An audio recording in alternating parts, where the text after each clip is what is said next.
안녕하세요. 친절한 제스입니다. 한눈에 보는 비증시 시작해보도록 하겠습니다. 오늘 진행할 내용은 이와 같습니다. 9월에 가장 중요한 지표인 CPI와 미국 차트 분석가 의견 차례대로 설명드리도록 하겠습니다. 먼저 지난 금요일 3대 지수는 약보합 마감했습니다. 지난주 핵심 키워드는 고용 관련 지표인데요. 고용 관련 지표를 보면 구인 이직 보고서와 ADP 취업 잡수는 예상치를 하회하면서 금리 인하 기정 사실화를 강화했습니다. 이로 인해서 증시는 견고한 모습을 보였고요.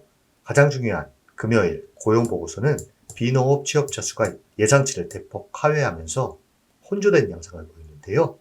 장 초반에는 금리 인하 기대감으로 상승을 보이다가 시간이 흐를수록 경기 침체 우려가 나오면서 결국 하락으로 마감하는 모습을 보이는데요.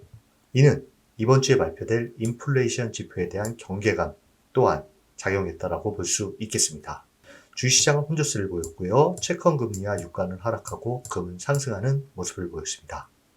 주요 지표 추이를 보시면 지난주와 크게 변화된 것은 없지만 금요일 하루만으로 보자면 국채금리가 다가올 9월 FOMC에서 금리 인하가 기정사실화되면서 2%대 하락을 보였다는 점이 눈에 띄고요.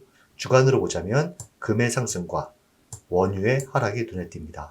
주요 지표 주간 등락률을 보시면 S&P 500과 나스닥은 상승을 했고요. 다우존스 지수는 약보합 마감했습니다. 눈에 띄는 것은 유가와 금인데요. 유가의 경우에는 오펙 플러스 회의가 9월 7일 날 있습니다. 이때 증산을 검토한다는 것과 경기 둔화 우려가 겹쳐지면서 3.19% 하락했고요. 금의 경우에는 금리 인하 기대와 달러 약세, 또한 경기 둔화 우려가 안전자산 선호로 이어지면서 주간 3.99% 상승하는 모습을 보였습니다. 이 투자 자산에 대해서 바로 차트로 설명을 드리겠습니다. 제가 지난주 미 차트 분석가 의견을 통해서 금과 은 9월에 포트폴리오의 일부 편입하는 것이 좋다라는 의견을 소개해 드렸는데요. 몇 개월의 등락을 돌파하고 신고점을 갱신한 모습입니다. 과거의 차트서를 보면 이와 같은 횡보 후 상승에는 추가적인 상승이 이어졌기 때문에 중기적으로 추가 상승 여력이 좀 더 크다라고 할 수 있겠습니다. JP 모걸에서는 올해 말 3,675달러, 내년 말 4,250달러를 제시했는데요. 참고하시기 바랍니다. 그 다음은 유가입니다. 유가는 주간 차트를 갖고 왔는데요. 2022년부터 이어온 장기 하락 추세선의 저항을 받으면서 고점을 낮추고 있는 상태입니다. 주요 가격대가 65에서 70달러였는데요.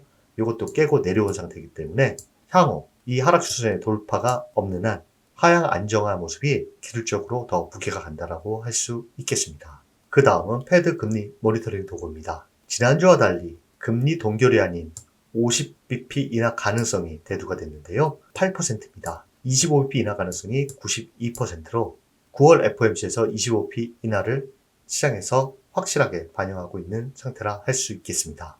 연간 추이도 좀 바뀌었는데요. 지난주에는 올해 총 2차례 50bp 인하를 시장에서 반영했다라고 하면 현재는 고용지표의 악화로 남은 3차례 FOMC에서 각각 25bp씩 총 75bp 인하를 시장에서 반영하고 있는 상태입니다. 이 금리 전망에 또 한 차례 큰 영향을 줄 만한 지표가 다음 주에 발표되는데요. 다음 주 주요 체크 포인트는 역시 인플레이션 지표입니다. 9월 10일 수요일 생산자 물가지수, 11일 목요일 CPI, 소비자 물가지수 발표가 있는데요. 이번 달 가장 중요한 지표라고 볼 수 있는 물가 지표들을 앞두고 시장은 강한 방향성 베팅보다 제한된 등락폭 내 관망세 연장 가능성이 존재한다라고 월가에서는 보고 있는 상태입니다. 이는 반대로 인플레이션 지표 발표가 방향성을 준다라는 이야기이기도 합니다. 그 다음으로는 유럽중앙은행 통화정책회의가 9월 11일 날 있습니다. 시장에서는 금리 동결에 무게를 두고 있고요. 개별 종목으로는 애플 스페셜 이벤트가 있습니다. 9월 9일 날 화요일 날 있는데요. 아이폰 17에 대한 공개 행사가 있기 때문에 애플 투자자들은 유심있게 관찰하셔야 될 것으로 보입니다. 먼저 인플레이션 지표 중 8월 생산자 물가지수를 보면 지난달 예상치를 대폭 상회하는 결과가 나오면서 시장에 하방 압력을 줬었는데요. 이번 달은 전월 대비는 둘 다 0.3%로 하락할 것으로 전년 대비는 같을 것으로 예상하고 있는 상태입니다. 그 다음은 CPI인데요.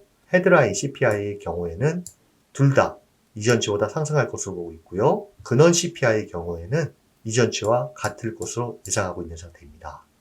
9월 FOMC를 앞두고 가장 중요한 경제지표 발표인데요.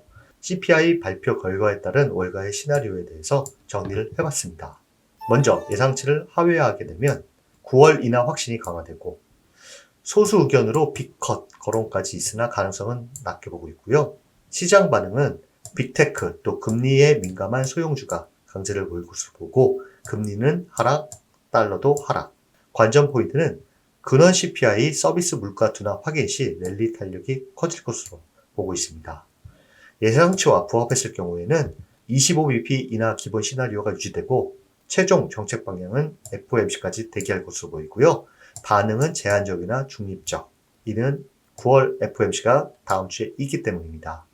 결국 세부 항목 구성 해석이 시장의 방향을 좌우할 것으로 예상하고 있습니다. 예상치를 상회할 경우에는 인하폭, 속도 축소 쪽으로 기대치를 재조정하면서 시장을 압박할 것으로 보이는데요. 만약 스태그플레이션까지 거론된다라고 하면 단기적으로는 시장의 하방 압력을 크게 줄 것으로 보고 있습니다. 이럴 경우 빅테크, 소형주는 하방 압력을 받을 것으로 보이고 금리와 달러는 상승할 것으로 보입니다. 관전 포인트는 근원 CPI 전월 대비가 0.4% 이상으로 나오는지 근원 CPI 전년 대비가 예상치를 상회하는지 여기에 따라서 충격이 확대될 것으로 보고 있습니다. 기타 의견으로는 헤드라인 CPI가 예상치가 2.9%인데 3%대 진입하는 것과 앞서 보여드린 생산자 물가 지수가 전월비 대비 0.5% 이상 나올 경우에는 변동성이 확대되고 하방 압력이 있을 걸로 보는 기타 의견도 있습니다. 그 다음은 미 차트 분석가 의견입니다. 브로드컴 개별 종목에 대한 분석인데요. 하나둘 자세히 설명드리도록 하겠습니다. 먼저 이 차트 분석가는 브로드컴 일간 차트를 통해서 설명을 하고 있는데요. 브로드컴은 맞춤형 AI 칩을 공급하기 위해 새로운 고객과 100억 달러 규모의 계약을 발표한 뒤 금요일 주가가 급등했다. 고객사는 오픈 AI로 알려졌으며 본 계약에 따른 하드웨어 인도는 2026년부터 시작될 예정이다.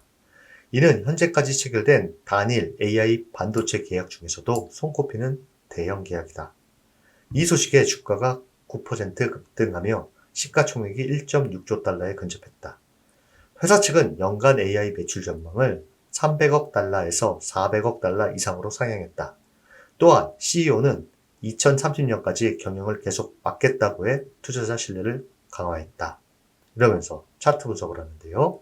기술적 관점은 위에 브로드컴의 일간 차트를 보면 3주간의 박스권을 대량 거래와 함께 상향 돌파했고 이와 같은 좁은 범위의 움직임 속에서 돌파갭이 나오면서 상향 돌파하는 모습을 보였습니다.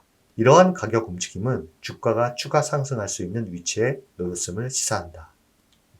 왜 브로드컴이 리더인가? 우선 이 회사는 꾸준한 매출과 이익 선장을 이어왔고 종종 시장 예상치를 웃돌았다. 또한 AI, 클라우드, 네트워킹을 구동하는 반도체 분야의 대표 기업으로 동종 업종 대비 꾸준히 초과 성과를 보였다. 뮤추얼 펀드와 연기금 등 기관의 보유 비중도 높다. 브로드컴의 맞춤형 AI 칩과 네트워킹 솔루션은 알파벳, 메타 플랫폼스 등에 납품되며 핵심 공급자 지위를 확보했다.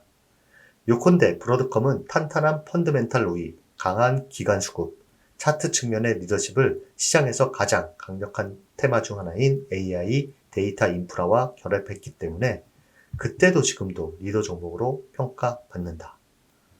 브로드컴의 급등은 경쟁사들에겐 부담으로 작용했다. 이는 대형 AI 고객사들이 범용 CPU에서 맞춤형 칩으로 바꿀 수 있다는 해석이 나오면서 엔비디아, AMD에는 수요 분산 우려가 생겨 주가가 하락했고 맞춤형 칩을 공급하는 브로드컴은 수혜 기대로 급등한 것이다. 요약하자면 대형 AI 고객사들의 변화가 감지되는데 그 변화의 수혜가 큰 기업이 브로드컴이다. 이렇게 해석하고 있습니다. 이 분석가는 브로드컴에 대해서 상당히 긍정적인 시각을 가지고 있는 것으로 생각됩니다. 한 차트 분석가의 의견이 참고 정도 하시면 좋을 것 같고요. 마지막으로 대표지수 차트입니다. 먼저 S&P 500 지수입니다. 현재 S&P 500 지수는 20일 이평선과 상승 추세선의 지지 속에 있습니다. 이 주요 단기 지지라인이 유지되는 한 큰 문제는 없는데요. 이탈했을 경우에는 50일 이평선의 지지력을 테스트할 것으로 보입니다. 그 다음은 나스닥 지수입니다. 나스닥 지수는 지난주 50일 이평선의 지지력 테스트 후 바로 반등해서 20일 이평선과 상승 추세선 안으로 들어온 상태입니다. 미 차트 분석가들은 RSI의 이 추세선에 관심을 가지고 있는데요. RSI가 이 추세선을 상향 돌파하고 과매수 구간에 진입을 하게 되면 신고점이 가능하다는 차트 분석가 의견도 있습니다. 현재 맞물려 있는 20일과 상승 추세선을 이탈하게 된다고 하면 50일 이평선과 주요 지지라인과 고점과의 박스권에서의 방향 모색 과정이 나올 것으로 예상됩니다. 그 다음은 다우존스 지수입니다. 다우존스 지수는 지난 고점의 지지와 20일 이평선의 지지가 중요하고요. 같이 맞물려 있습니다. 최소한 50일 이평선의 이탈이 없는 한 견고한 모습이다. 이탈이 있다면 조정 국면의 진입이다. 이렇게 차트로 해석할 수 있겠습니다. 이번 한 주는 9월 FOMC를 앞둔 상태에서 금리 정책 결정에 영향을 줄 만한 CPI가 발표됩니다. 9월에 가장 큰 이벤트 중 하나이기 때문에 발표 전에는 위든 아래든 방향성 타진이 쉽지 않을 것으로 대다수 예상하고 있고요. 발표 후에 방향성은 단기 방향성의 단서를 줄 것으로 대다수 보고 있는 상태입니다. 이번 한 주도 잘 대응하시고요. 여러분들을 응원합니다. 감사합니다.